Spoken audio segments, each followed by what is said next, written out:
Hello everybody, thank you for coming to my talk. Well, Veronica's sort of introduced me, but I'll give you a bit more information. I'm from London, but I've lived in Wales for most of my life. I am a quarter Welsh. My granddad was Welsh. The rest of it is I'm a mongrel really. Australian, Spanish, French, a little bit of English, Welsh, you name it. Anyway, I was a graphic designer, studied at the Central School, which is now Central School St Martin's, and I became an illustrator, which I've done for most of my life. And I retired about 10 years ago and did an MA at Aberystwyth School of Art, which is brilliant, just loved it. So thank you very much, Veronica, for inviting me to join this project. You'll see my work is mostly figure-based. I haven't really engaged with the land very much, so it intrigues me how it's going to go. Anyway, I'll just show you a few of my illustrations just to show you where I'm coming from. It says your internet connection is unstable. Does signal that when it comes up? Yeah, well, bear with us if the sound goes a bit weird sometimes. Anyway, I've done a lot of illustrating, and then in 1986 I wrote a book called Curtis the Hip Hop Cat, because I started DJing in 1982, and I got very into hip hop, got to know people breakdancing, and so anyway, that was quite a successful book. It was published by Macmillan's. It was in print for a long time, and I wrote 3 other children's books, but this one was from Peter Pan. It was from Marks and Spencer's. This was from another book I wrote called The Wonderful Bag. That's from the Arabian Nights. And I've done a lot of traveling in Muslim lands because my husband's an expert on Islamic design. So we've done a lot of photographic trips. So I had a lot to draw on. And this is from another book I wrote. It's a myth that I collected in Bali a very long time ago. Kasuna and the Cave Demons. Now we're getting a bit more to the point. I've done a lot of work for Welsh publishers. And so my interest in this project really is engaging with the Welsh landscape through myths. And there are, of course, a lot of Welsh stories and myths, and most of them are, you know, they take place in specific places. Usually the places are named. And this is in the valley of Melangeth, near just north of Welshpool. So this particular book, Once Upon a Time in Wales, ymdeimlad, I travelled to all the locations just to get an idea. There's some in Llyn and South Wales, all over the place. So that was fun. You know, I took photographs of the places. And this one is about Saint Melangeth, who protected a hare from the Prince of Paris, who was going to kill it. And he found he couldn't move with her magic holy power. So this is another one from that book. That's from Conwy, that area. That's another saint story.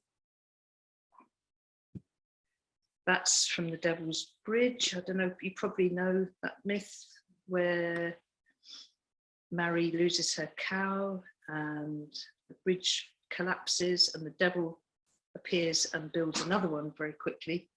But Price's, the first live creature that crosses, is his. And she cleverly rolls a bread roll across and the dog runs after it. And so the devil only gets the dog, not her. He's very pissed off about it. Anyway, it was good fun doing this book. But anyway, so I retired about 10 years ago from illustrating, and I started working at the, I did an MA at the School of Art, And this is the first lithograph I made. I got involved in lithography. And the fun for me, being a real artist, not just an illustrator, was that I had to invent my own material, because I've always been used to working to a text before. That's because that's what illustrators do.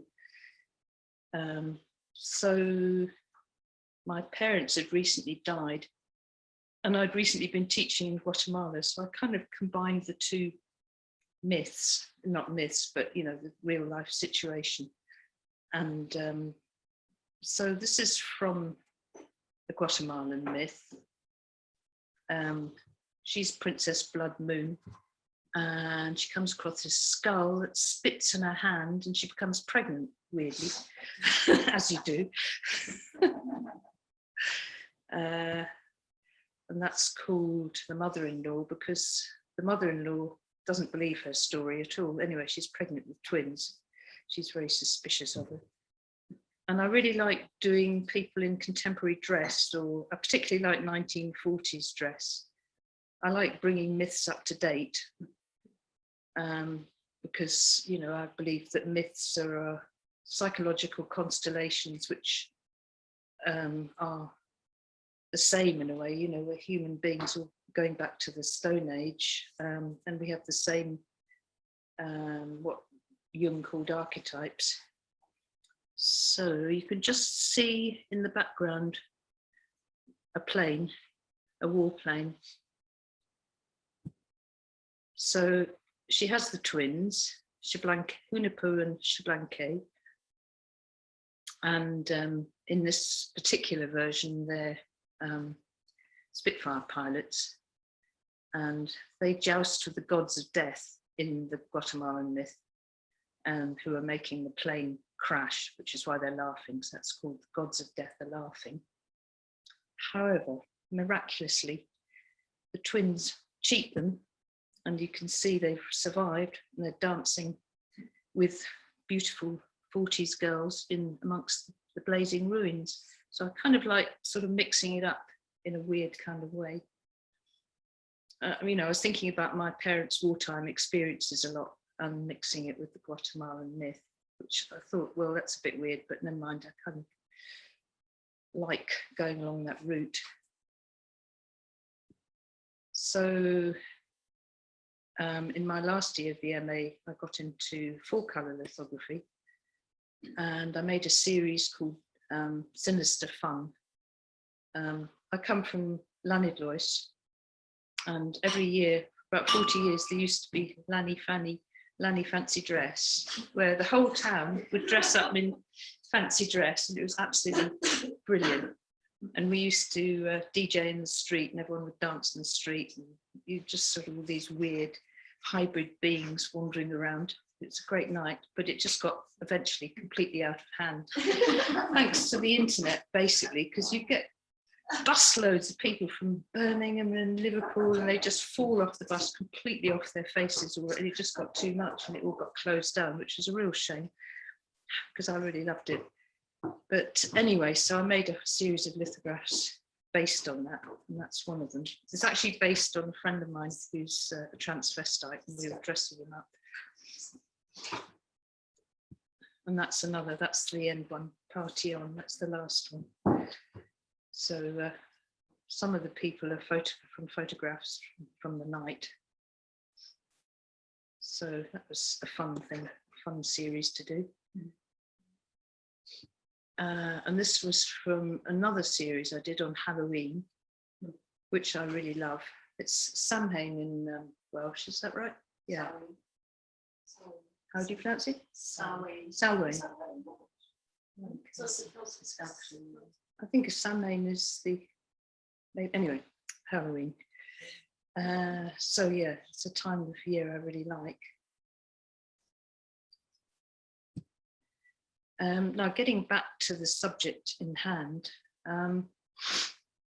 quite a lot of the Welsh myths, they do have stories of disasters, ecological disasters, which are caused by men's greed and stupidity. And this is one of them, Cyd-fyw, which relates to the drowned lands. just off Borth and the coast of Wales. And, you know, there really was people living there, and it really did get flooded about 5,000 years ago. So Cantref Gwaelod is a myth that explains that it was a beautiful land full of grapes and everyone was happy, but they had this big seawall to keep the sea out. And unfortunately, the guy who was supposed to keep the gates shut got drunk and had too good a time with a local girl, and he forgot to shut the gates. And that's what happened. There was a massive tsunami and everyone died, and the land was flooded. So that's a happy story, isn't it? But so I don't know when that originated, but it must be quite an old myth, I think. And this was from a series of books I did for Illustrator, a Welsh publisher.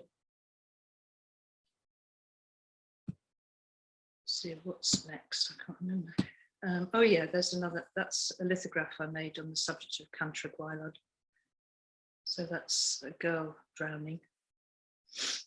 Another cheerful thing. But I quite like her floating downwards. I like the subject.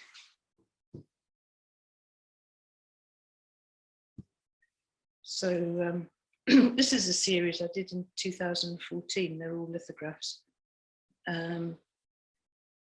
I've been reading the Mabinogi, stories from the Mabinogi. I don't know if anyone's familiar with them. Everyone familiar? Anyway, they're very much sort of boys' stories with knights going off and killing people and fighting and chasing all sorts of things. But my favourite, there's not many girls in it. My favourite is Rhiannon, who's a princess from the other world. She had agency, she had power, unlike most of the women that are in it. And she had magical birds. So I've conflated them with the starlings that roost in the pier in Aberystwyth. So there she is with her magical birds that could wake the dead and put the living to sleep.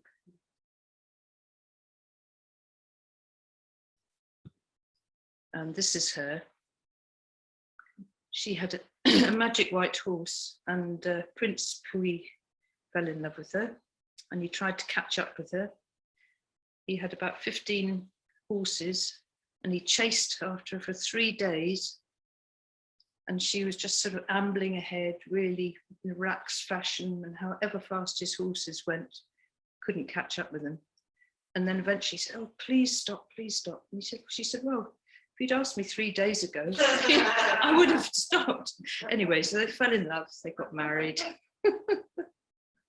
She got pregnant, but unfortunately she jilted her otherworld lover, and they played a game, she and Princess Cyd-fyw and his retainers, they played a game called Badger in the Bag, and they beat him up. So anyhow, I've got Badger there. And he's kind of connected with ravens, so there they are.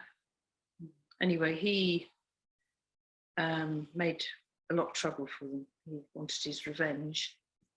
So he kidnaps the baby, and the chief nurse she's asleep, the girl, she just had a baby. And the chief servant is very worried that she's going to get blamed for the baby being kidnapped because she was on guard and she went to sleep. So what they did was they killed a puppy and they left the bones there and the blood, and they claimed that Rhiannon had eaten the baby. Pretty savage. So in the next one, Prince Cyd-fyw, you know, he loves his wife, but he has to punish her. So she's has to act like a horse, and any guests to the castle, she has to transport them on her back. But she's also connected to the horse goddess, the Celtic horse goddess, the name of who I forget right now. Anyway, so the Mabinogi, it's the first 4 branches. There's this really fascinating view back into the Bronze Age. You know, it's seen through a medieval Christian lens, because it was written down by Christian monks in the medieval times, about the 11th century, I think. But you just do get this glimpse of a magical older world, which I really love. Anyway, it all ends happily after, because the baby is brought up by another family, and then eventually they find out that it's actually their child, and so they're all reunited. So that's all happy in the end. Again, I put them in contemporary costume because that's the way I like to do it. Now this is a print. Some of you probably heard Mark and Jude's talk. This is from one of their projects, Rivers of Gold, about the damage that gold mining does on the environment. So mine's Welsh gold, Aur Cymru. Excuse my accent. I went down to Dolly, the gold mine, which is still, you know, it's like a show mine. There's no gold left because the Romans developed it and basically they swiped the lot. There's nothing left, but it's still there to see what it was like. And so I had fun with gold leaf on that one. And it was exhibited in Aberystwyth Art Centre and in Australia, all over. In Bendigo, it was part of the Rivers of Gold conference. Right. In March 2020. So I don't know if you can hear that. Part of the Rivers of Gold conference in Bendigo. At Bendigo University. In Australia. In March 2020. March 2020. So that did the rounds. So that's one of my kind of environmentally connected prints. Now this one was for an exhibition in London. 2016, I've been to Syria, I've spent time there, so I was very upset by the Syrian war and the crisis and the refugees. So I got my granddaughter to draw the house, which I transposed onto a photo plate. And the background is, I took it from composite photographs from the internet, the bomb buildings in Damascus. So it's like the contrast between a child's idea of home and the memories of home and the realities of many people's homes in Syria. So that was, yeah, that went down well. And all the copies I sold went to refugee charities. And I did a second one, Home 2. Now this one, the exhibition where it was shown was in Mile End in London. And there's a park there where the exhibition space is, which is by the canal. Beautiful park, you know, people pushing push chairs, kids playing. But that was all bombed. I mean, that was all houses bombed during the Second World War. And I'm old enough to remember bomb sites in London then. So that's, you know, it's a connection with the realities of what's going on in Syria. But, you know, it's kind of optimistic in a way. Again, I got my granddaughter to draw this family transposed onto it, because 2 generations later, after the bombing in London, you would never guess anything had happened there. It just all been turned into a park. Quite extraordinary. So I actually got a prize for that one, for the National Open exhibition, which used to happen every year. I was the Welsh artist that was chosen for that. So that was nice. I had to go to London, get a prize, get £1,000, and got put up in a posh hotel for a weekend in St David's. So that was all fun. Right, what else have I got? Oh yes, I did this for Aberystwyth printmakers. Every year, Paul Croft, who's a master printmaker, and well, basically Aberystwyth printmakers wouldn't happen without him. He's the chair and the treasurer and everything else. He grabs a printmaker every year, and he does a lithograph. You know, he works with the artist, And so we had a lot of fun doing this. So again, this is Rhiannon, and the background is Aberystwyth and her magic birds. So landscapes do creep into my work occasionally. This is for another project of Jude and Mark Macklin's. This is forest, what was it, fish farmers, fishermen and forests. Yeah, it's like people there. Yeah, this is about the impact of, oh, it says your internet connections on. Okay, well, I'll just carry on. So this is an exhibition that was supposed to happen in 2020. And of course, thanks to COVID, it hasn't happened, but it is going to happen in May, and it's going to be at the National Botanic Gardens of Wales. So this was my piece for it.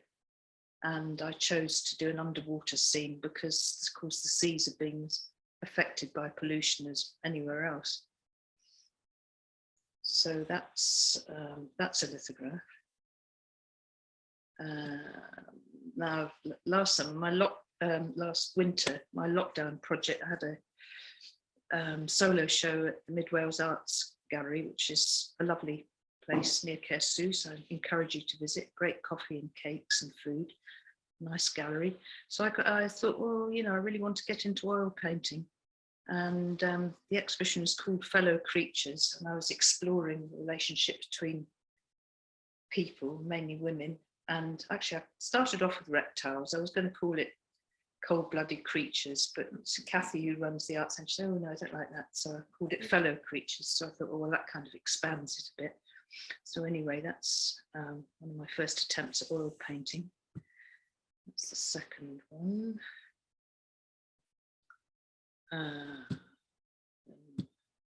This is Rhiannon again. I'm very fond of Rhiannon, as you can see. And this is Blaethawd, who's also from the Mabinogion. She was magically created out of flowers for a prince. She was created out of flowers by the magician Gwydion, but she went her own way. She fell in love with somebody else and she went off with him. And she got her husband killed, or nearly killed. He got turned into an eagle, which was kind of rotting. And anyway, he got rescued and turned back into a man, but she got turned into an owl. So she came to sort of a sticky end. But anyway, you know, I like the idea. She was made of broom flowers and meadowsweet and oak flowers, which is kind of interesting. So that's her. I think I might do more on her. I like that myth. Even though she's not such a powerful woman as Rhiannon, but I think I've kind of done Rhiannon for a while anyway. Anyway, these are just contemplating nature, really. Just girls in nature. She's obviously by the seaside, looking at a crab. And another one, she's looking at an egg. I did a whole series of these, but I'm just showing you a few. Anyway, landscapes kind of creeping in. And this one is called The Thin Time. That's Aberystwyth in the background. So this party is taking place on the beach. Now the thin time, it refers, that's the name for Halloween, because it's the time when the veil between the worlds is very thin. And not only are you able to be in better contact with the dead, because it's, you know, around the Day of the Dead and all that, but also other creatures can slip through. So there's all kind of, you can see the Mary Lloyd in the background. We were talking about the Mary Lloyd last night. And the two half panther people dancing there, Hunapu and Xblanqui from Guatemala. And the other people are just, you know, random, my familiars, people that appeared in other prints. I just thought I'd put them all together, having a party. And the other reason it's called the thin time is because being a DJ, it was a very thin time for parties. So I was really missing it. So that's quite a big painting. I enjoyed doing that. And that was in the show as well. I got, this really isn't anything to do with Veronica's project, but I thought I'd just include them. I got into making ceramic figures at the Mid Wales Arts Centre, which has got a really great pottery studio.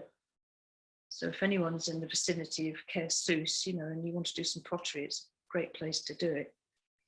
I started off taking my grandchildren and I thought, well, I can't just sit here. So I got into it and I really got into it.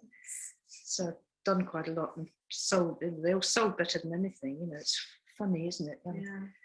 Thing you're not really serious about, everyone loves much better. So anyway, that's just a few of them.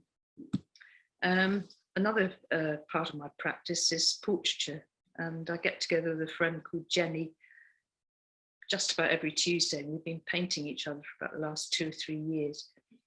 And anyway, I thought, well, fellow creatures, I better put something in so I can drag it into the exhibition. So I put the butterflies in. And anyway, I thought, well, I'd better do a landscape because I never do, in honour of Veronica's project. So I'm thinking, where do I go from here? You know, and I was thinking about the land. You know, there's the geological land, which Mark knows all about, which he told you all about if you saw his talk. And then there's the thin skin of earth on top and the things that grow in it, trees, plants. And I'm a gardener, so that's my main kind of contact with the earth, although I'm surrounded by farmers who I've known for many, many years. So, you know, I'm aware, I know what goes on in their lives and what hard work it is. But, you know, the main thing for me is the beauty of the landscape of Wales. It just knocks me out every day. Every day I look out the window. It's just so, so beautiful. So, you know, I'm wondering, where do I go from here? How do I fit this into my practice? But, you know, it also includes animals. I'm a beekeeper as well, so that's another. So, yeah, it's kind of broadened my view of how it's going to go. So I think it's going to be figures in landscape. We shall see.